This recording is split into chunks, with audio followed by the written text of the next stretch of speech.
Hello नमस्कार दोस्तों, कैसे हैं आप। उम्मीद करता हूँ ठीक होंगे। Trick I am with NL study में आपका स्वागत है दोस्तों जैसा कि हमें विदित है, आजकल हमने एक बहुत ही महत्वपूर्ण श्रृंखला राजस्थान का भूगोल इससे संबंधित शुरू की हुई है। और इस श्रृंखला में हमने राजस्थान की जो संभागीय व्यवस्था है उसके बारे में तो हमने पीछे पढ़ लिया है। और अब हम राजस्थान का क्षेत्रफल, स्थिति एवं विस्तार से संबंधित दूसरा बहुत ही महत्वपूर्ण टॉपिक है वो इस वीडियो में पढ़ने का प्रयास करेंगे। और हाँ, जो इस वीडियो को देख रहे हैं उन्होंने अगर इसका एक भाग और है दोस्तों वो नहीं देखा है तो पहले कृपया वो वीडियो ज़रूर देख लेना, क्योंकि उसमें काफ़ी कुछ मैंने बता दिया है।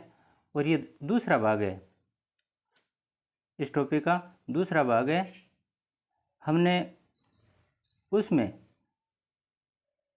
जो कुछ भी मुख्य पढ़ा था उसके बाद हमने चर्चा की थी कि रेड क्लिफ रेखा है, इसकी कुल लंबाई राजस्थान की बता रहे हैं, क्योंकि पूरे भारत की तो 3210 किलोमीटर है, लेकिन राजस्थान से जो रेड क्लिफ सीमा है, पाकिस्तान और भारत के बीच की जो सीमा है, इसकी लंबाई 1070 किलोमीटर है। और इसके बारे में हमने काफ़ी कुछ पीछे वीडियो में पढ़ लिया है। ट्रिक भी भला हिंदू बाग में इसका मतलब क्या होता है, गंगा बिकालोदी जैसे बाड़े में, ये ट्रिक्स हैं, इनके बारे में हमने पिछले वीडियो में पढ़ लिया था। तो आज हम इस रेड क्लिफ रेखा से सबसे कम लंबाई या सबसे कम सीमा कौन सा जिला बनाता है, सबसे अधिक सीमा कौन सा जिला बनाता है, सबसे नज़दीक स्थित शहर है, जिला मुख्यालय जो भी हैं, 5 जिले इसके नज़दीक हैं, सीमा बनाते हैं पाकिस्तान के साथ है। उन 5 जिलों में या 5 जिला मुख्यालयों में सबसे नज़दीक जिला मुख्यालय कौन सा है, सबसे दूर जिला मुख्यालय कौन सा है, इनके बारे में अगर हम देखें तो सबसे कम सीमा बनाने वाला फलोदी है। पहले बीकानेर हुआ करता था जिसकी सीमा सबसे कम लगती थी, लेकिन अब 41 ज़िले बनने के बाद सबसे कम सीमा फलोदी की लगती है 41 किलोमीटर। ये यहाँ से यहाँ तक 41 नहीं 30 किलोमीटर, 30 किलोमीटर की सीमा फलोदी से लगती है। पहले बीकानेर ज़िले की सीमा है ये 168 किलोमीटर हुआ करते थे, लेकिन अब हमें याद करना है फलोदी है, इसकी सबसे कम सीमा है। इसके बाद में पूछ लेते हैं कि सबसे अधिक सीमा कौन सा जिला बनाता है, तो जैसलमेर में मानचित्र में दिखाई दे रहा है स्पष्ट रूप से, यहाँ से लेकर यहाँ तक जैसलमेर की सीमा है, ये सबसे ज़्यादा लगती है, 464 किलोमीटर के लगभग है ये। और सबसे दूर स्थित शहर यहाँ देखिए, ये गंगानगर, ये बीकानेर, ये जैसलमेर, ये बाड़मेर, और ये सीमा है। इस सीमा के सबसे नज़दीक और दूर अगर हम देखना चाहें तो आप खुद देखकर बता सकते हैं कि सबसे दूर कौन सा नाम दिखाई दे रहा है, बीकानेर। हाँ, ये बीकानेर है, ये जिला मुख्यालय सीमा से ज़्यादा दूर स्थित है दोस्तों। और नज़दीक देखें तो ये देखिए गंगानगर बिल्कुल नज़दीक है, सीमा के बिल्कुल नज़दीक गंगानगर है, सबसे दूर बीकानेर है, और सबसे ज़्यादा सीमा बनाता है जैसलमेर, और सबसे कम सीमा बनाता है फलोदी। तो ये हालांकि स्पष्ट आंकड़े दिखाई अभी तक जारी नहीं हुए हैं, हो सकता है बीकानेर की जगह फलोदी सबसे दूर स्थित शहर आ जाए, लेकिन फिलहाल अभी तक बीकानेर ही माना गया है। अब प्रश्न और किस प्रकार से पूछे जा सकते हैं इस टॉपिक से, मुख्य रूप से प्रश्न निम्न प्रकार से पूछे जा सकते हैं। एक तो सीमा रेखा, इससे संबंधित प्रश्न पूछे जा सकते हैं। दूसरे अक्षांशीय व देशांतरीय स्थिति होती है, एक यहाँ से प्रश्न आ सकता है। दूसरा और तीसरा समय के बारे में पूछ लेते हैं कई बार कि उस शहर में ये समय है तो इस शहर में कौन सा समय होगा, लेकिन ये याद रखना कि इसके साथ में डिग्री का मान दिया हुआ मिलेगा, देशांतरीय मान दिया हुआ मिलेगा, तब ये समय आता है। कर्क रेखा, इससे संबंधित प्रश्न पूछे जा सकते हैं। और इस टॉपिक में से अंतर्वर्ती और बहिर्वर्ती जिले हैं, इनके बारे में पूछा जा सकता है। तो काफ़ी कुछ तो हमने इसके बारे में पढ़ लिया है। सीमा रेखा अभी अंतर्राष्ट्रीय सीमा रेखा है, रेड क्लिफ, उसके बारे में हमने पढ़ा ही है। देखिए रेड क्लिफ रेखा अभी हमने पढ़ा था 1947 में, उस समय के तत्कालीन सिरिल रेड क्लिफ हुआ करते थे, उनके नाम से उन्होंने निर्धारण किया था, और उन्हीं के नाम पर ये रेड क्लिफ रेखा निर्धारित की गई है, क्योंकि पाकिस्तान और भारत का विभाजन 1947 में हुआ था दोस्तों, इसलिए उस रेड क्लिफ के नाम पर ही 17 अगस्त 1947 से रेड क्लिफ रेखा निर्धारित की गई। वैसे पाकिस्तान और भारत पहले एक हुआ करते थे और अफगानिस्तान तथा भारत दो अलग अलग देश हुआ करते थे। तो अफगानिस्तान और भारत इनके बीच में भी रेखा निर्धारित की गई थी 1893 ईस्वी में। और उस समय किन्होंने की थी, एक अंग्रेज थे डूरंड, और उन्हीं के नाम पर डूरंड रेखा नाम रखा गया। डूरंड रेखा अफगानिस्तान और भारत के बीच में थी, जबकि रेड क्लिफ है 1947 में बनी और ये भारत और पाकिस्तान के बीच में। तो यहाँ रेखा और रेखा से संबंधित ज़िले कौन कौन से हैं, 5 ज़िले मैंने बता दिए। और इसमें कई बार ये भी पूछा जा सकता है, कोई बड़ी बात नहीं, कि पाकिस्तान में राजस्थान के साथ जो सीमा लगती है 1070 किलोमीटर, इसके पास में पाकिस्तान के कितने ज़िले हैं? तो उन ज़िलों की संख्या इस प्रकार, हमारे राजस्थान के 5 ज़िले लगते हैं, उसी प्रकार पाकिस्तान के 9 ज़िले लगते हैं। दोस्तों, कौन कौन से ज़िले लगते हैं इनके बारे में भी थोड़ा सा मैं बता देता हूँ, वैसे याद रखने की कोई आवश्यकता नहीं है। पंजाब प्रांत के तो है, पाकिस्तान में पंजाब प्रांत अलग है, सिंध प्रांत अलग है। तो पंजाब एक तो भारत वाला, एक पंजाब है पाकिस्तान वाला। तो उस पंजाब प्रांत के बावलपुर है, भावलनगर है, रहीमयार खान है, ये 3 ज़िले लगते हैं पंजाब प्रांत के। ठीक इसी प्रकार से सिंध प्रांत है, उसके घोटकी, संगर, सुक्कुर, खेरपुर, उमरकोट, थारपारकर, इस प्रकार से ये 6 ज़िले तो सिंध प्रांत के और 3 ज़िले हैं पंजाब प्रांत के, कुल 9 ज़िले लगते हैं। तो इनके बारे में ज़्यादा हमें नहीं याद रखना है, सिर्फ इतना ही याद रखना है। और राजस्थान के कौन कौन से, गंगानगर है, बीकानेर, फलोदी, जैसलमेर, बाड़मेर, ये हमें पता ही है। और भलगांव, बाखासर है, यहाँ से इंदुमल कोट तक 1070 किलोमीटर की लंबाई है। इस प्रकार हमने रेड क्लिफ रेखा से संबंधित बहुत कुछ पढ़ लिया। अब आती है अंतर्राज्यीय सीमा। अंतर्राज्यीय सीमा यहाँ से शुरुआत होकर ये देखिए यहाँ तक आती है। तो कौन कौन से ज़िले लगे? सबसे पहले ये पंजाब, फिर यहाँ से लेकर यहाँ तक ये हरियाणा, और यहाँ से यहाँ तक है उत्तर प्रदेश, फिर यहाँ से यहाँ तक ये मध्य प्रदेश, और फिर यहाँ से यहाँ तक है गुजरात। तो सबसे इस नक्शे में देखिए, इस नक्शे में देखकर आप बता सकते हैं कि सबसे ज़्यादा सीमा कौन से राज्य की लग रही है।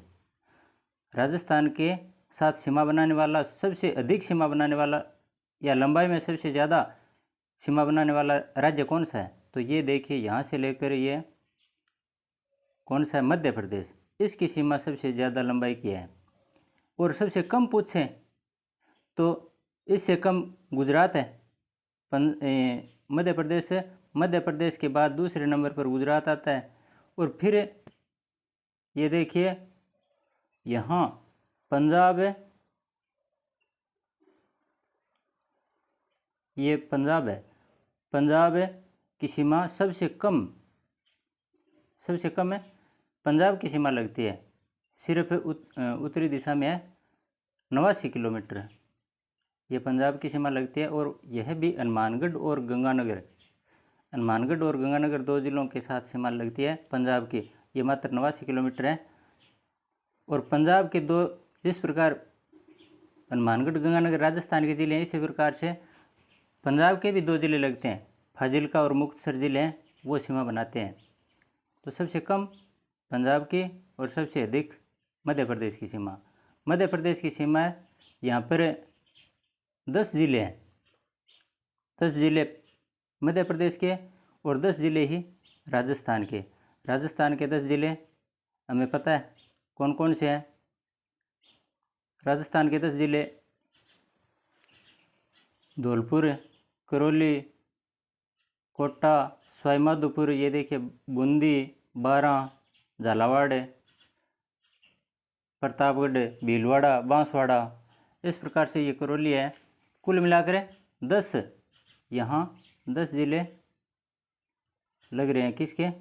राजस्थान के। ठीक इसी प्रकार से दूसरी तरफ मध्य प्रदेश के ज़िले भी हमें याद नहीं रखने, लेकिन हो सकता है ज़्यादा गहराई में कभी पूछ लें तो 10 ज़िले इतना याद रख लो, 10 ज़िले राजस्थान के लगते हैं और 10 ज़िले ही मध्य प्रदेश के लगते हैं। और सबसे लंबी सीमा रेखा यही है, अंतर्राज्यीय सीमा की बात कर रहा हूँ मैं। तो यहाँ मध्य प्रदेश के जो 10 जिले हैं उनके नाम झाबुआ, गुना, राजगढ़, शिवपुरी, श्योपुर, मुरैना, मंदसौर, रतलाम, आगरमालवा, नीमच, ये मध्य प्रदेश के ज़िले हैं। दोबारा देख लो, थोड़ा सिर्फ सुनना है, याद नहीं रखना है हमें, 1-2 बार पढ़ोगे इतने में याद रह जाएगा। झाबुआ, गुना, राजगढ़, शिवपुरी, श्योपुर, मुरैना, मंदसौर, रतलाम, आगरमालवा और नीमच, ये तो हैं मध्य प्रदेश के ज़िले। और राजस्थान के धौलपुर, करौली, हाँ राजस्थान वाले ज़रूर याद रखना दोस्तों, क्योंकि ये काफ़ी इम्पोर्टेंट है। 10 ज़िले हैं और 10 याद रखना है। 1600 किलोमीटर की दूरी है ये, यहाँ से लेकर यहाँ तक कुल 1600 किलोमीटर की दूरी है।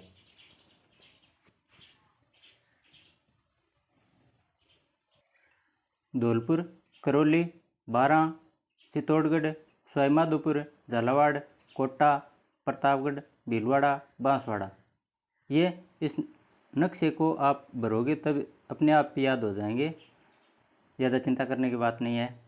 तो सबसे कम पंजाब, फिर सबसे अधिक कौन सा? मध्य प्रदेश।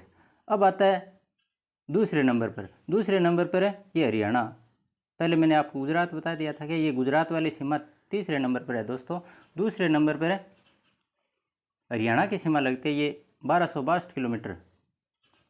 ये दिशा कौन सी है? जैसे उत्तर तो ये हो गया और पूर्व ये हो गया, तो ये कौन सा हो गया? उत्तर पूर्व।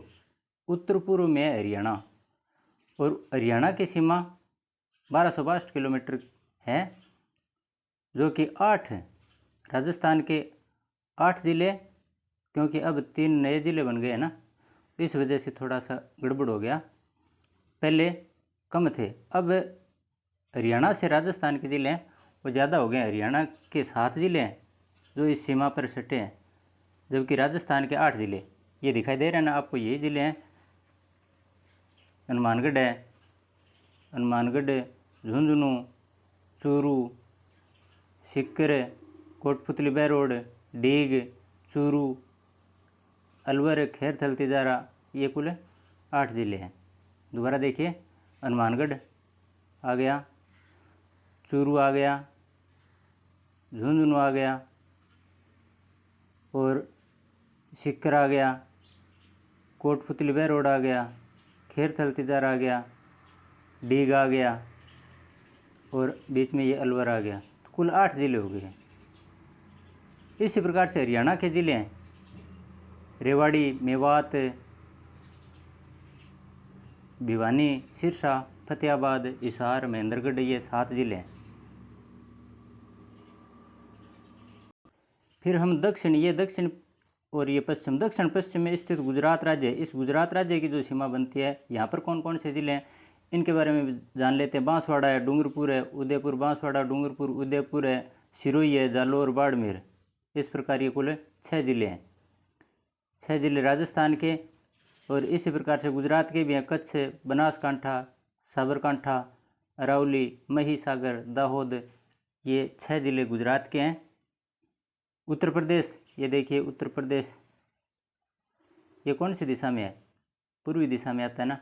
तो ये 3 ज़िले उत्तर प्रदेश के लगते हैं, भरतपुर, धौलपुर और डीग। ये डीग नया बन गया है, डीग, भरतपुर और धौलपुर 3 ज़िलों की सीमा लगती है उत्तर प्रदेश से। और उत्तर प्रदेश के ज़िले यहाँ 2 हैं, कौन कौन से? आगरा और मथुरा, 2 ज़िलों की सीमा लगती है, आगरा और मथुरा की। इस प्रकार से हमने लगभग सीमा पर स्थित जो भी ज़िले थे उनकी लंबाइयाँ, ज़िलों की संख्या, ये सब मैटर पढ़ लिया है। आगे देखिए क्या था, सीमा तो हो गया। अब अक्षांशीय और देशांतरीय स्थिति है, इसके बारे में भी प्रश्न पूछे जा सकते हैं। तो इनको हल करने के लिए हम क्या करेंगे, एक मैप देखिए। कई बच्चों के दिक्कत आती है कि अक्षांश देशांतर सिर्फ रटते हैं, वो जो पुराने मंजे हुए विद्यार्थी हैं उनके लिए तो कोई दिक्कत नहीं है, लेकिन जो नए विद्यार्थी हैं उनको कुछ समस्याओं का सामना करना पड़ता है। तो उनके लिए मैं बता देना चाहता हूँ, जिनको आता है वो तो ध्यान से सुन लेना प्लीज़ कृपया, और जिनको नहीं आता वो थोड़ा समझने का प्रयास ज़रूर करना। एक तो होती है हमारा जो ग्लोब है, उसमें ध्यान से देखने पर रेखाएं खींची हुई होती हैं, पड़ी रेखाएं और खड़ी रेखाएं। सीधी भाषा में हम बात करें तो खड़ी रेखाएं और पड़ी रेखाएं। पड़ी रेखाएं अर्थात क्षैतिज रेखाएं और खड़ी रेखाएं अर्थात देशांतर रेखाएं, ऊर्ध्वाधर रेखाएं होती हैं। तो ऊर्ध्वाधर रेखाएं होती हैं उनको देशांतर रेखाएं कहते हैं। जो खड़ी होती हैं ये देशांतर रेखाएं हैं, और इन रेखाओं का मान है वो एक रेखा से दूसरी रेखा के बीच, मान लीजिए ये 48 डिग्री रेखा है तो ये 47 डिग्री, या पश्चिम गोलार्ध में हम बढ़ते हैं तो ये 47 है तो ये 48, 49 इस प्रकार से। लेकिन उत्तरी पूर्वी गोलार्ध में आगे बढ़ते हैं 20 के बाद 25, 25 के बाद में 30 इस प्रकार से आगे बढ़ते हैं 20, 21, 22, 23, 24, 25। जबकि पश्चिम गोलार्ध में क्या होता है कि 10, 11, 12, 13 इस प्रकार इस तरफ बढ़ते हैं, और पूर्वी भाग में इस प्रकार से बढ़ते हैं। इसका कारण क्या है? क्योंकि दोनों के बीच में ब्रिटेन का, उसमें पूरे विश्व पर लगभग ब्रिटेन का शासन हुआ करता था, और ब्रिटेन का ही एक शहर है ग्रीनविच, जहाँ पर काल्पनिक रेखा के रूप में उन्होंने ग्रीनविच शहर में एक रेखा मान ली, जिसका नाम ग्रीनविच रेखा के नाम पर ही ग्रीनविच रेखा रख दिया। ग्रीनविच शहर है जो कि ब्रिटेन का शहर है, और उस शहर के नाम पर इस 0 डिग्री, ये 0 डिग्री देशांतर रेखा है, इस 0 डिग्री का नाम क्या रख दिया? ग्रीनविच रेखा। तो ग्रीनविच रेखा से जो पूर्व की तरफ है तब तो 0 के बाद 1, 2, 3, 4, 5 इस प्रकार से डिग्रियां बढ़ती हैं, और पश्चिम की तरफ ऐसे बढ़ती हैं 0, 1, 2, 3, 4, 5। तो यहाँ मेरा ये बताने का मतलब क्या है कि 1 डिग्री जब दूरी तय करते हैं, यहाँ से ग्रीनविच से जब 1 डिग्री दूरी तय करते हैं तब 1 डिग्री में 4 मिनट का समय लगता है। अब समय ज्ञात करने के लिए मान हमें याद रखना ज़रूरी होगा, क्योंकि 1 डिग्री पार करते समय 4 मिनट लगी, 2 डिग्री में 8 मिनट लगी, 3 डिग्री में 12 मिनट लगी, इस प्रकार 4 से गुणा करते जाते हैं। मान लीजिए एक देशांतर रेखा से कोई 74 डिग्री देशांतर रेखा है, इस 74 डिग्री देशांतर रेखा और 90 डिग्री देशांतर रेखा है, इनके बीच की दूरी, इनके बीच का समय अगर हमें ज्ञात करना हो तो किस प्रकार से ज्ञात करते हैं? 90 में से 74 घटा दो, पहले कितने आ गए? 74, 84, 16 आ गए ना। अब 16 का 4 से गुणा कर दो, डिग्री कितनी आ गई दोनों के बीच में?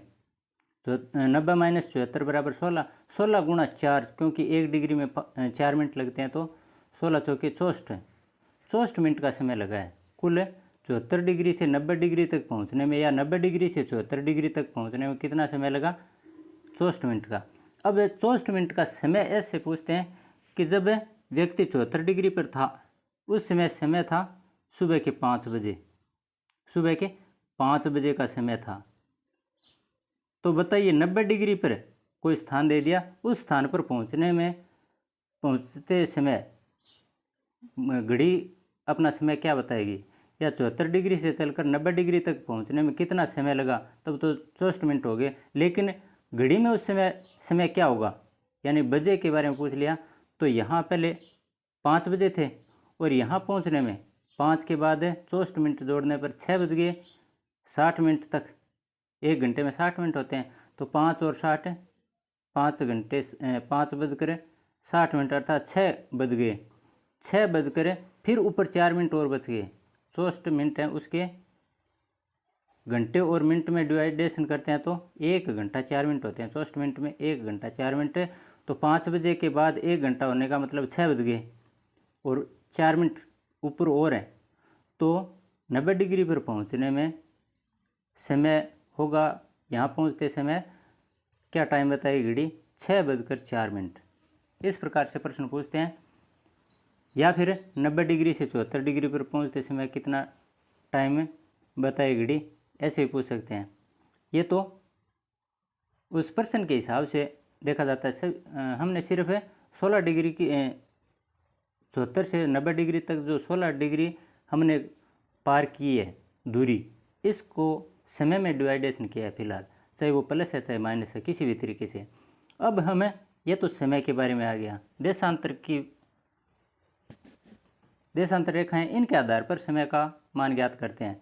अब आता है ये जो पड़ी रेखाएं हैं, क्षैतिज रेखाएं, इनको हम अक्षांश रेखाएं कहते हैं, अक्षांश रेखाएं कहते हैं। और हाँ दोस्तों, इस का में 0 डिग्री जो देशांतर रेखा है, इसका भारतीय समय के अनुसार आकलन किस प्रकार से किया जाता है, ये पूछा जाता है। तो हमारा जो भारत में उत्तर प्रदेश में स्थित एक शहर है इलाहाबाद, वहाँ से मानक समय लिया गया है और वो है 82.5 डिग्री।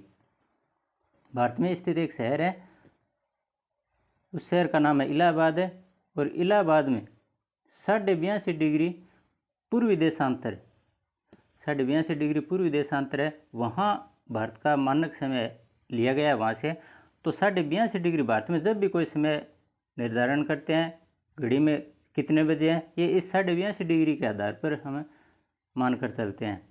तो 82.5 डिग्री भारत का मानक समय है, और इसी आधार पर राजस्थान का समय बताया जाता है, इसी आधार पर जम्मू कश्मीर का, और इसी आधार पर मध्य प्रदेश का, यानी सभी राज्यों का, पूरे भारत का 82.5 डिग्री के आधार पर ही मान बताया जाता है समय का।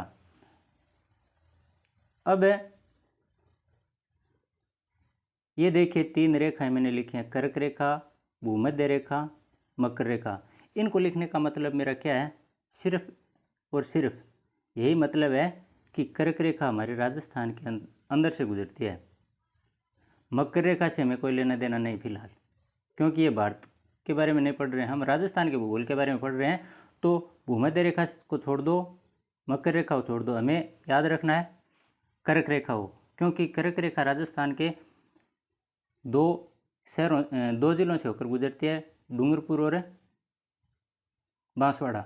सबसे ज़्यादा लंबाई बांसवाड़ा में और सबसे कम लंबाई डूंगरपुर में, 2 ही शहर हैं। तो यहाँ एक बार मैं आपको पुनः मानचित्र दिखाता हूँ। जैसे मानचित्र है, इस मानचित्र में ये डूंगरपुर और ये बांसवाड़ा, डूंगरपुर और बांसवाड़ा, यहाँ से होकर कर्क रेखा गुजरती है दक्षिणी भाग में। यह है चिखली गांव है डूंगरपुर का, वहाँ से प्रवेश करती है चिखली गांव से, और बांसवाड़ा में कुशलगढ़ तहसील है, वहाँ से होती हुई ये आगे मध्य प्रदेश की तरफ आगे बढ़ जाती है। तो ये डूंगरपुर बांसवाड़ा ज़्यादा लंबाई बांसवाड़ा में और कम लंबाई डूंगरपुर में। इससे संबंधित किस प्रकार के प्रश्न पूछे जा सकते हैं, इनके बारे में भी हम चर्चा करेंगे। फिलहाल कर्क रेखा की स्थिति देख लीजिए। कर्क रेखा अक्षांश रेखा है और ये 23.5 डिग्री पर है। कितने डिग्री पर है? 23.5 डिग्री। ये 23.5 उत्तरी अक्षांश, और ये मकर रेखा, ये 23.5 है दक्षिणी अक्षांश। दक्षिणी अक्षांश और उत्तरी अक्षांश का मतलब क्या है? ये जो भूमध्य रेखा है, ये 0 डिग्री, जिस प्रकार ग्रीनविच रेखा को एकदम बीच में माना था, ठीक उसी प्रकार से भूमध्य रेखा यानी अक्षांशीय रेखाएं जितनी भी होती हैं, 90 ऊपर 90 नीचे, तो इनमें से एकदम बीच की जो रेखा है वह 0 डिग्री है, इसको भूमध्य रेखा मान लिया। विषुवत रेखा भी कहते हैं इसको, 0 डिग्री में ध्यान रेखा भी कहते हैं। यहाँ से उत्तर की तरफ यानी ऊपर की तरफ का जो गोलार्ध है उसे उत्तरी गोलार्ध कहते हैं, और दक्षिण की तरफ नीचे की तरफ है उसे दक्षिण गोलार्ध कहते हैं। तो दक्षिण गोलार्ध और उत्तरी गोलार्ध के बारे में हमने पढ़ लिया।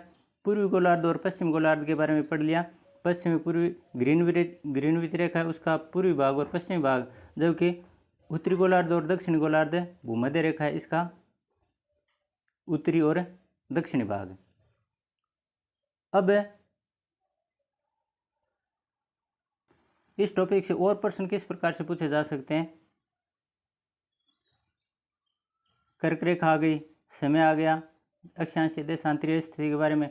अंतर्वर्ती और बहिर्वर्ती जिले, अंतर्वर्ती और बहिर्वर्ती जिले का मतलब है हमारा राजस्थान है, उसके ये राजस्थान, उसके कुछ ज़िले हैं वो तो सीमा पर स्थित हैं, जो कि कहीं ना कहीं सीमा बनाते हैं।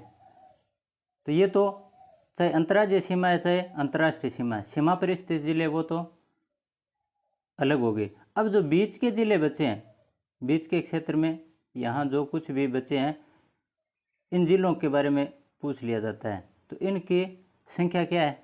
अंतर्वर्ती, ये अंतर्वर्ती, और जो बाहर के हैं ये बहिर्वर्ती, जो सीमा पर स्थित हैं वो बहिर्वर्ती जिले, और जो बीच के हैं ये अंदर वाले जो सीमा पर नहीं है।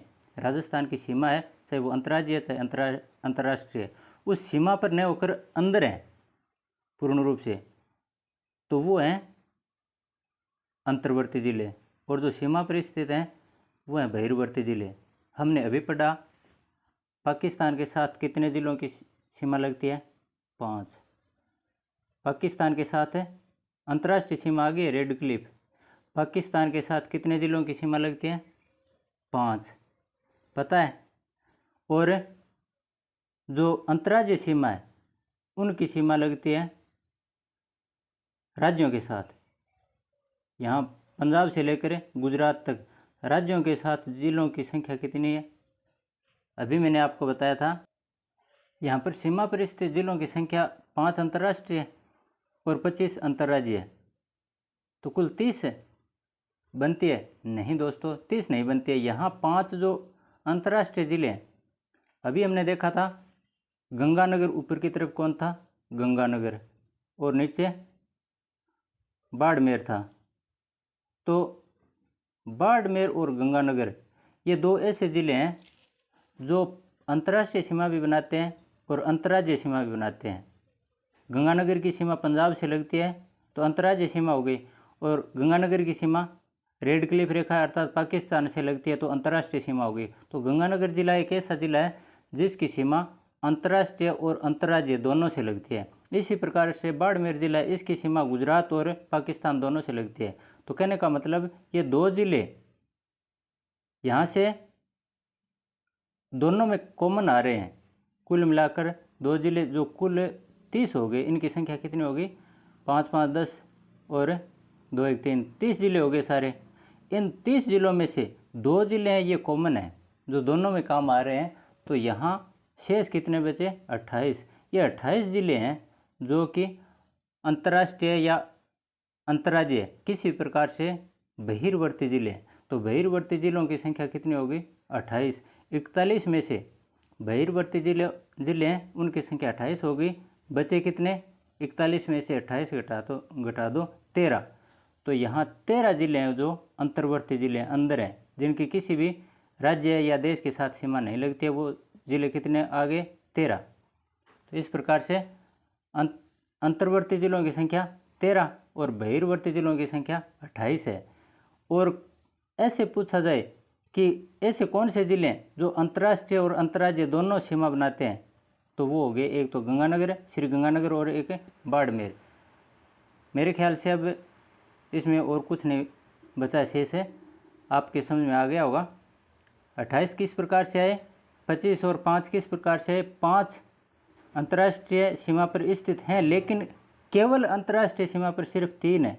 गंगानगर और बाड़मेर हट गए क्योंकि गंगानगर और बाड़मेर अंतर्राज्यीय सीमा भी बनाते हैं। तो केवल अंतर्राष्ट्रीय सीमा पर प्रश्न ऐसे भी पूछ सकते हैं, सिर्फ और सिर्फ अंतर्राष्ट्रीय सीमा पर स्थित जिलों की संख्या सिर्फ 3 है, बीकानेर, फलोदी और जैसलमेर। और इसी प्रकार से केवल और केवल अंतर्राज्यीय सीमा पर स्थित जिलों की संख्या 25 न होकर कितनी है? यहाँ भी 2 कम हो जाएंगे, गंगानगर और बाड़मेर कम हो जाएंगे तो 23 बचेगी। 2 कम होने पर 23 ही है। तो 23 सिर्फ अंतर्राज्यीय सीमा पर और 3 सिर्फ अंतर्राष्ट्रीय सीमा पर है, जबकि 2 जिले हैं वो अंतर्राष्ट्रीय और अंतर्राज्यीय दोनों तरफ से सीमा बनाते हैं।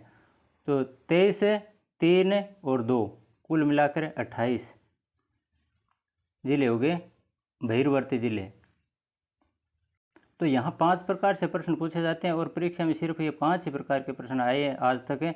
आगे भी सिर्फ यहीं से प्रश्न होंगे। अब इनका थोड़ा सा विस्तार से हम और ध्यान कर लेते हैं, वैसे तो कर लिया हमने। देखिए,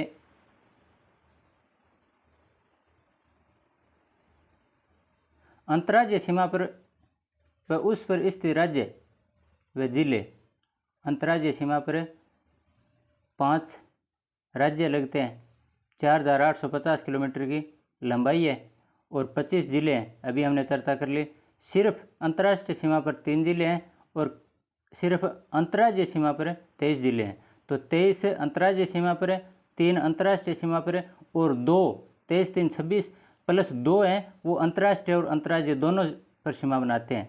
तो 23 प्लस 3 प्लस 2 कुल मिलाकर 28 जिले हो गए जो बहिर्वर्ती जिले हैं। ये बहिर्वर्ती जिलों की चर्चा चल रही है। अब सबसे अधिक 7 जिलों की सीमा लगने वाले जिले चित्तौड़गढ़ और जयपुर हैं। पहले पाली हुआ करता था जिसकी सीमा 8 जिलों से लगती थी, लेकिन अब प्रश्न चेंज हो गया दोस्तों। अब अधिकतम जिलों के साथ सीमा बनाने वाले जिलों की संख्या चित्तौड़गढ़ और जयपुर है, जो कि 7 जिलों के साथ लगती है सीमा। और इसके बाद में 6 जिलों की सीमा बनाने वाले जिलों की संख्या 4 है। कौन कौन से? अजमेर, जोधपुर, टोंक और भीलवाड़ा। ये 4 जिले हैं जो कि 6 जिलों के साथ सीमा बनाते हैं। अंतर्वर्ती जिले अभी हमने चर्चा कर लिए 13 हैं। कौन कौन से हैं? नागौर है, डीडवाना कुचामन, बालोतरा, जोधपुर, ब्यावर, अजमेर, जयपुर, पाली, राजसमंद, टोंक, दौसा, सलूम्बर, बूंदी आदि। बहिर्वर्ती जिलों की संख्या 28 है। आगे हमने वैसे तो उत्तर और दक्षिण की लंबाई के बारे में पीछे पढ़ लिया था, यहाँ दोबारा देख लीजिए। कोणा गांव, बोरकुंड गांव, ये श्रीगंगानगर जिला है, उसका कोणा गांव है सबसे राजस्थान का उत्तरतम गांव। सबसे उत्तरी छोर पर स्थित गांव कोणा गांव है और सबसे दक्षिणी भाग पर स्थित गांव बोरकुंड गांव है जो कि बांसवाड़ा में है। बोरकुंड सबसे दक्षिण में और कोणा गांव सबसे उत्तर में।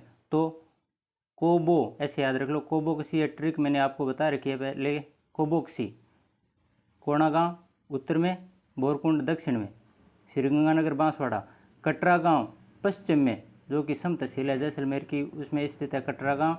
और सिलाना, इसका कई बार सिलाना गांव लिखा हुआ मिलता है और कई बार सिलावट, चाहे कैसे भी है हम दोनों याद रख लेते हैं। सिलाना या सिलावट गांव है जो कि धौलपुर में स्थित है और राजस्थान का सबसे पूर्वोत्तम यानी पूर्वी भाग पर स्थित अंतिम छोर पर स्थित गांव है सिलावट या सिलाना।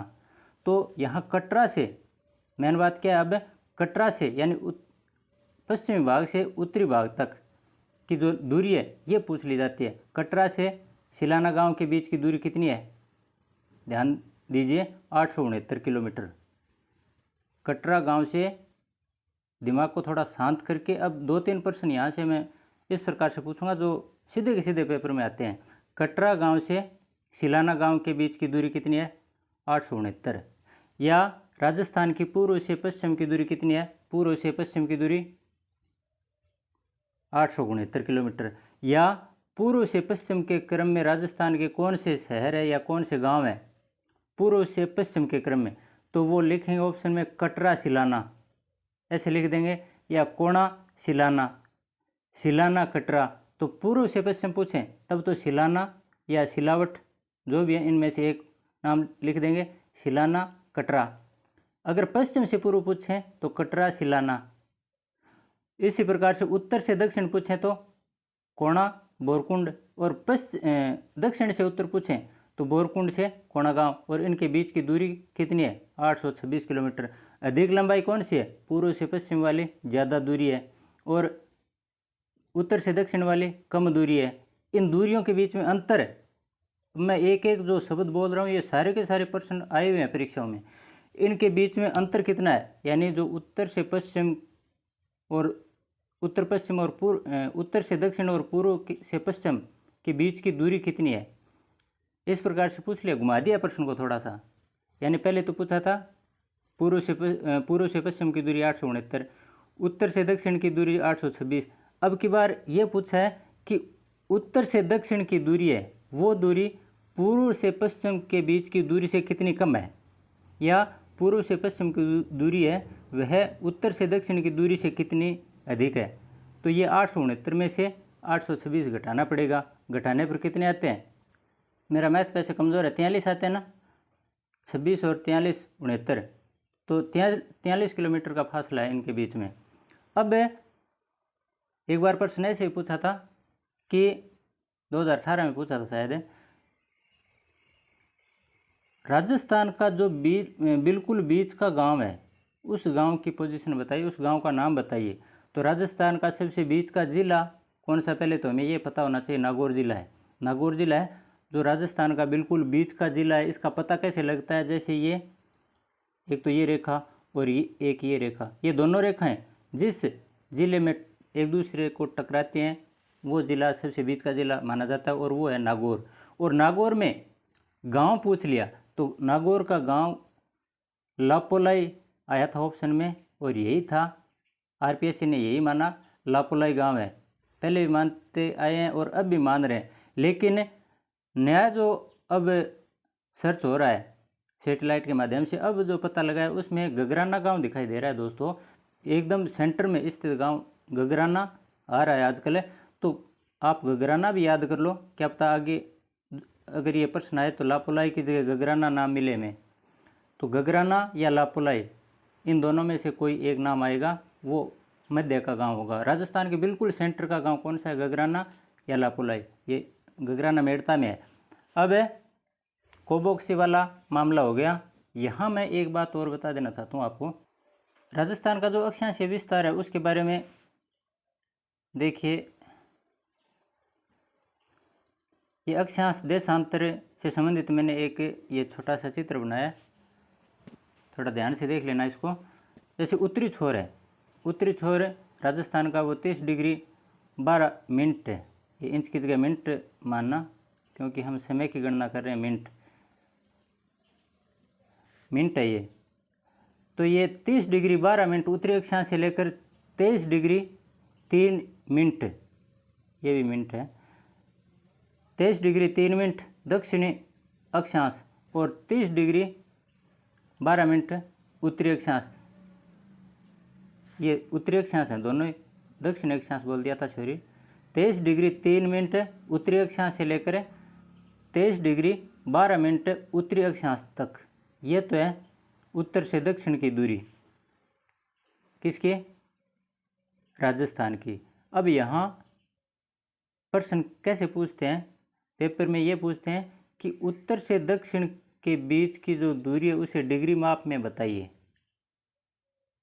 तब हम क्या करते हैं, न तो ऑप्शन में 30 डिग्री 12 मिनट ये लिखा हुआ मिलेगा, न 23 डिग्री 3 मिनट ये लिखा हुआ मिलेगा, या 23 डिग्री 3 इंच जो भी है ये लिखा हुआ नहीं मिलेगा। इसकी जगह इनमें घटाव करके लिखना पड़ेगा। 23 डिग्री 12 मिनट है, इसमें से 23 डिग्री 3 मिनट को घटा दो, 23 डिग्री 12 मिनट घटाव तो आता है आपको, इसमें से घटाते हैं कितने, सॉरी 30 है ये, कितना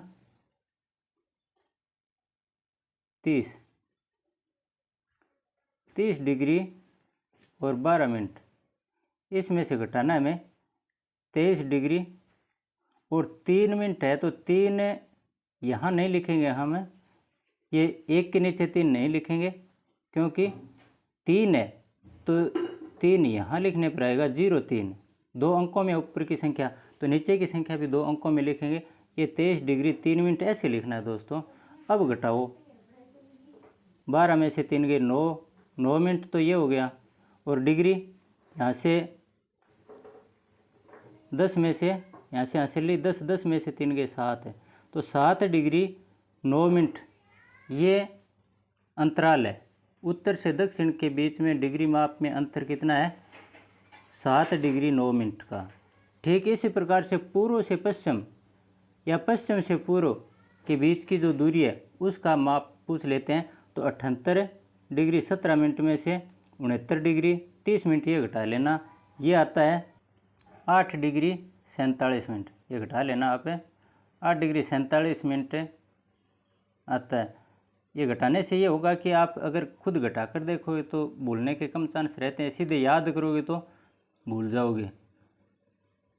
तो 8 डिग्री 47 मिनट का तो अंतर है देशांतरीय, ये देशांतर रेखाएं हैं। तो देशांतर रेखाओं में कितना अंतर है, 8 डिग्री 47 मिनट, और अक्षांश रेखाओं में कितना अंतर है, 7 डिग्री 9 मिनट का।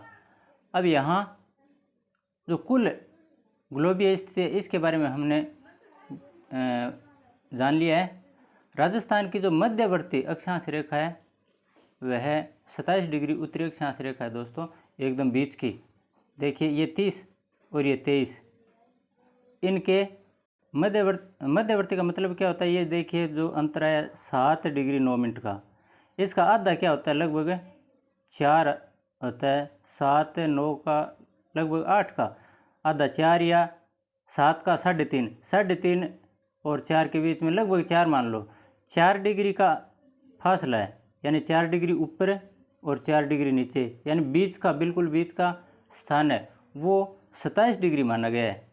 23 और 4 27 होते हैं, तो 23 में 4 जोड़ दो, 4 डिग्री, ये 7 डिग्री है ना, तो 7 का आधा 3.5 और यहाँ 23 3 दे रखे हैं, लगभग 23 में 4 जोड़ दो 27 डिग्री। ये फिक्स मध्य का अक्षांश माना गया, जो कि जयपुर शहर के निकट से गुजरता है। जयपुर है ना हमारा ये, तो जयपुर के बिल्कुल नज़दीक से होकर गुजरती है बीच की अक्षांश रेखा, मध्य की अक्षांश रेखा की बात कर रहे हैं। ये 27 डिग्री है, ये भी पूछ सकते हैं, कोई ज़रूरी नहीं है। राजस्थान के बीच की अक्षांश रेखा कौन सी, अक्षांश रेखा का मतलब ये जो पड़ी रेखा है ये 27 डिग्री है। इस तो क्या देशांतर रेखा नहीं पूछ सकते, पूछ सकते हैं दोस्तों, देशांतर रेखा भी पूछ सकते हैं। ये 69 और ये 78, इनके बीच का अंतर कितना है, 69 और 78 के बीच 8.47 है ना, 8.47 है, यानी 8 का 4 और 8 का आधा 4 होता है, और 8.47 है तो लगभग 4.5, 4.5 69 और 30, इसमें 4.5 जोड़ेंगे तो कितने होते हैं, लगभग 74 होते हैं। तो 74 डिग्री ये बीच की रेखा, खड़ी रेखाएं हैं यानी देशांतरीय रेखाएं, इनमें लग बीच का मान है वो 74 डिग्री पूर्वी देशांतर माना गया है। एक बार फिर से सुन लीजिए, 74 डिग्री क्या है, देशांतरीय रेखाएं हैं, जो राजस्थान के बिल्कुल बीच से गुजरती है वो रेखा 74 डिग्री पूर्वी देशांतर। और अक्षांश रेखाएं जो 27 डिग्री रेखा है वो राजस्थान के बिल्कुल बीच से गुजरने वाली उत्तरी अक्षांश की रेखा है। उत्तरी अक्षांश, क्योंकि राजस्थान उत्तरी अक्षांश में है तो उत्तरी अक्षांश की रेखा है। हाँ 27 डिग्री 2 बार लिखकर वो ऐसे भी लिख सकते हैं ऑप्शन में, दक्षिणी अक्षांश उत्तरी अक्षांश, तो हमें याद रखना उत्तरी अक्षांश की। और ये पूर्वी देशांतर, पश्चिमी देशांतर नहीं है, उत्तर पूर्व में है हमारा राजस्थान। अब थोड़ा सा यहाँ भी देख लीजिए, ये 74 डिग्री, ये 69 डिग्री। कई बार प्रश्न ऐसे पूछ लेते हैं, ये 69 है, इसके बिल्कुल पास में 70 डिग्री ले लिया कि 70 डिग्री राजस्थान के कौन से ज़िले से होकर गुजरती है, तो 69 डिग्री ये पश्चिम छोर है, तो इसके बिल्कुल पास में 70 मान पूछा है, क्योंकि 78 तो आगे है। 69 के बिल्कुल पास 70 डिग्री है, तो 70 डिग्री कौन से ज़िले से होकर गुजरेगी, ये तो जैसलमेर ही है सबसे पश्चिमी। 69 के पास में जैसलमेर जिला है, तो जैसलमेर से होकर गुजरेगी, स्वाभाविक सा है। लेकिन हमें रटने पर मजबूर कर देते हैं, रटना नहीं है, सिर्फ समझना है। ये 78 है, 69 से 78 है, तो यहाँ 78 के पास में अगर कोई पूछेंगे तो 78 के बाद 79 नहीं पूछेंगे, क्योंकि 79 तो मध्य प्रदेश में चली जाएगी, इस साइड में, उत्तर प्रदेश मध्य प्रदेश में। हमें राजस्थान के अंदर का जिला पूछेंगे तो वो 78 से कम होगा, 69 से तो ज़्यादा है और 78 से कम है, तो वो 77 पूछ सकते हैं। 77 डिग्री किस जिले से होकर गुजरेगी, तो ये 78 धौलपुर के पास में है, तो धौलपुर से होकर गुजरेगी। इस प्रकार से प्रश्न आजकल चलन बन गया उनका, पूछ सकते हैं। और जिलों का क्रम है, ये मैंने आपको पहले बताया भी था पिछले वीडियो में, ये जिला जो भी है इसके पास में ये जिला नहीं है, फिर भी क्रम पूछ लेते हैं। इसके बाद ये, फिर ये, ऐसे घुमा घुमा कर, तो इनको उत्तर से दक्षिण की तरफ क्रम से व्यवस्थित कीजिए। सबसे पहले ये, फिर ये, फिर ये, फिर ये। ठीक उसी प्रकार से डिग्री माप है, ये भी हमारा दिमाग परखने के लिए प्रश्न पूछ लेते हैं कि धौलपुर से होकर कौन सी रेखा गुजरती है, जैसलमेर से होकर कौन सी रेखा गुजरती है, गंगानगर से होकर कौन सी रेखा गुजरती है, बांसवाड़ा से होकर कौन सी रेखा गुजरती है। 30 डिग्री यहाँ पर है, तो 29 डिग्री पूछ लिया, जो कि हनुमानगढ़ गंगानगर से होकर गुजरती है। ये 23 है तो 24 पूछ लिया। इस प्रकार से नज़दीक की ये 74 डिग्री बीच की रेखा है, तो 74.1 क्या जयपुर से होकर गुजरेगी, तो ज़रूर गुजरेगी। ये बीच में 27 डिग्री का मान अक्षांश रेखा का दे रखा है, तो बीच की रेखा है। अगर ये 27 डिग्री है, जयपुर से होकर गुजरती है, तो 27.5 डिग्री 27 डिग्री 1 मिनट पूछ लेते हैं, तो वो कहाँ से गुजरेगी, जयपुर से होकर गुजरेगी। इस प्रकार से प्रश्न कैसे भी पूछ सकते हैं, लेकिन वो ज़्यादा टफ नहीं होते, सिर्फ हमें दिमाग लगाना होता है। कई बार प्रश्न ऐसे पूछ लेते हैं कि ये जो धौलपुर है, यहाँ सूर्योदय हुआ, हमें पता है यहाँ से यहाँ तक सूर्योदय का मतलब पूर्व से पश्चिम की तरफ सूर्य ऐसे चलता है, पृथ्वी पश्चिम से पूर्व की तरफ चलती है, तो पहले सूर्योदय कहाँ होगा? पश्चिम से पूर्व की तरफ अगर पृथ्वी घूमती है तो पहले सूर्योदय पूर्व दिशा में होगा। सूर्योदय पूर्व दिशा में होगा तो इसका मतलब पूर्व दिशा में धौलपुर है, धौलपुर में सबसे पहले सूर्योदय होगा राजस्थान का, और सबसे अंत में जैसलमेर में। तो सूर्योदय धौलपुर में हुआ है, उस सूर्योदय और जैसलमेर में सूर्योदय, इसमें अंतर क्या है? सिर्फ इसका अंतर ही तो पूछा है। हमने पहले मान ज्ञात कर लिया था इस डिग्री और इस डिग्री में कितना अंतर है, वही घुमाकर पूछ लिया कि सूर्योदय या सूर्यास्त पूछ लेते हैं। जैसलमेर में सूर्यास्त पहले होता है या बाद में? धौलपुर से। तो धौलपुर के बाद में सूर्यास्त कहाँ हुआ? जैसलमेर में। और सूर्योदय बाद में कहाँ हुआ? जैसलमेर में। सूर्योदय भी पहले कहाँ होता है? सूर्योदय भी पहले धौलपुर में और सूर्यास्त भी पहले धौलपुर में। इसी प्रकार सूर्यास्त पहले जैसलमेर में और सूर्योदय बाद में कहाँ होता है? जैसलमेर में। तो सूर्योदय भी बाद में, सूर्यास्त भी बाद में, कहाँ? जैसलमेर में। सूर्योदय भी पहले और सूर्यास्त भी पहले कहाँ होता है? धौलपुर में। इनमें अंतर क्या है? सूर्योदय, दोनों सूर्योदय लिख देंगे। इस सूर्योदय और इस सूर्योदय में अंतर का मतलब ये कुल दूरी है, इसको 4 से गुणा करना है बस। तो यहाँ से यहाँ तक की दूरी कितनी है? 8 डिग्री 47 मिनट है ना। इसको गुणा करो 4 से, 8 चौके 32 और 47 को और करो, 47 से चौके कितने होते हैं? 4 7 28 और 4 चौके 16 और 2 18। अब 188 आ गए। इसमें 188 ये इसके मिनट बनाएंगे तो कितना है? 1 मिनट में 60 सेकंड होते हैं। 6 × 18, 3 ये हो गए। तो पहले कितने थे? 32, 8 चौके 32। इस 8 डिग्री का मिनट बनाने पर 32 मिनट हो गए।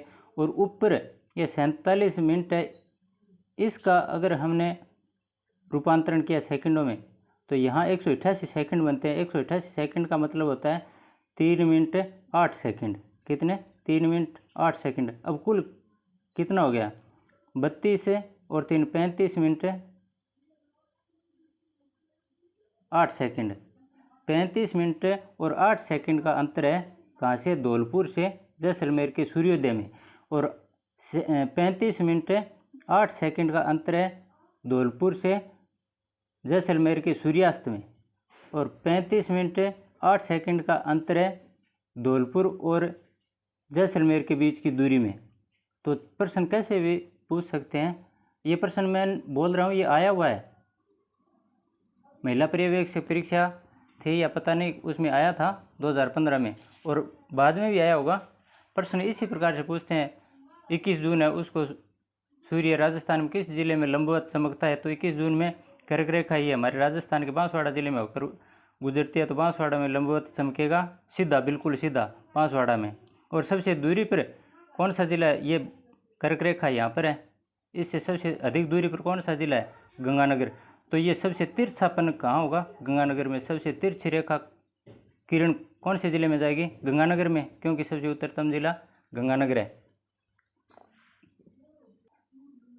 हमने समझ तो बहुत लिया दोस्तों। अब अगर आपकी इजाज़त हो तो मैं एक नए तरीके से थोड़े से आपको प्रश्न पूछ रहा हूँ। ये समझ आए? इसी से संबंधित प्रश्न एक एक करके मैं पूछ रहा हूँ, आप उसके उत्तर बताना। जैसे राजस्थान का वह जिला जिसका भौगोलिक एवं सामाजिक वातावरण या पर्यावरण तथा राजनीतिक सीमा उत्तर प्रदेश व मध्य प्रदेश से मिलती है, वह कौन सा है? यानी उत्तर प्रदेश और मध्य प्रदेश से लगने वाली सीमा राजस्थान के किस जिले से है? मैंने यह मानचित्र के माध्यम से आपको बताया था, आप बताइए। सही है, धौलपुर। राजस्थान का सबसे पूर्वी जिला कौन सा है? सही सोचा, ये भी धौलपुर है। मैं बता रहा हूँ उत्तर, आप सिर्फ अपने दिमाग में बताइए।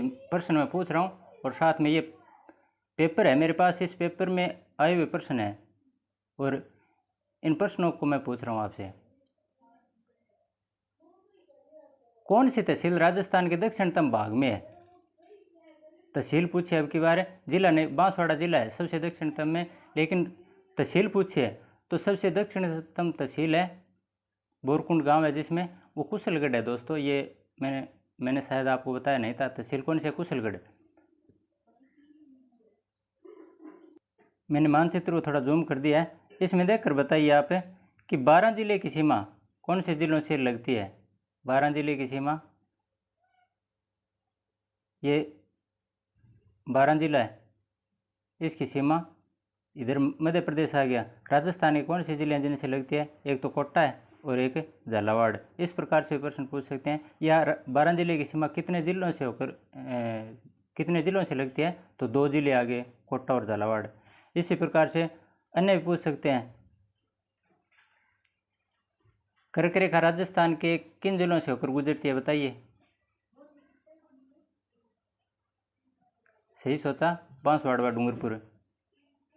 ये बहुत बार प्रश्न पूछा गया है, सीधा सीधा इतना पूछा है। लेकिन ये पूछ लें तो कर्क रेखा राजस्थान के किस भाग से गुजरती है, तब बताइए आप। कर्क रेखा राजस्थान के किस भाग से गुजरती है? तो ये कौन सा भाग है? बताइए। दक्षिण भाग है, तो दक्षिण भाग से। और राजस्थान के दक्षिण से होकर कौन सी रेखा गुजरती है? ग्रीनविच रेखा, मकर रेखा, कर्क रेखा, विषुवत रेखा, कोई भी नाम दे सकते हैं। तो ये तो हमने रट लिया, कर्क रेखा। राजस्थान के जिस जिले में सूर्य की किरणों का तिरछापन सर्वाधिक होता है वह जिला कौन सा है? मैं नहीं बताऊंगा क्योंकि आपको बता चुका हूं मैं। सबसे तिरछापन कौन से जिले में होगा? हाँ, सही सोचा, गंगानगर। 21 जून को सूर्य राजस्थान के किस जिले में लंबवत चमकता है? ये भी प्रश्न आया हुआ है दोस्तों। बांसवाड़ा में, सही है। किस जिले में सूर्य की किरणें सबसे पहले निकलती है? सूर्य की किरणें सबसे पहले कौन से जिले में निकलती हैं? प्रश्न ऐसे पूछ लिया, सूर्योदय नाम नहीं दिया है। कौन से जिले में सबसे पहले निकलती हैं?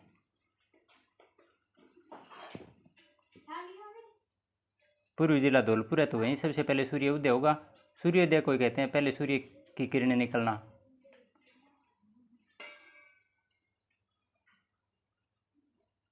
उत्तर दक्षिण विस्तार जिस जिले का है वह है सर्वाधिक उत्तर दक्षिण विस्तार। एक देखिए, उत्तर से दक्षिण तक सर्वाधिक विस्तार कौन से जिले का है? इसके लिए मैं थोड़ा सा इसको जूम कर रहा हूँ।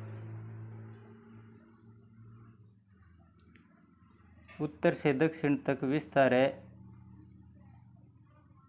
यहाँ ऑप्शन में दे रखे हैं। ये जेल प्रहरी परीक्षा में आया हुआ है और कांस्टेबल में भी आया था 2024 में,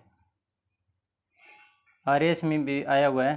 तो उत्तर से दक्षिण की तरफ है, ये चित्तौड़गढ़ जिला है। झालावाड़, भीलवाड़ा, झुंझुनू, चित्तौड़गढ़, इनमें से बताना है। तो यहाँ चित्तौड़गढ़ जिला है, ये उत्तर से दक्षिण तक, ये उत्तरी भाग है और ये दक्षिण भाग चित्तौड़गढ़ जिले का। चित्तौड़गढ़ जिला है, ये ज़्यादा विस्तार में है।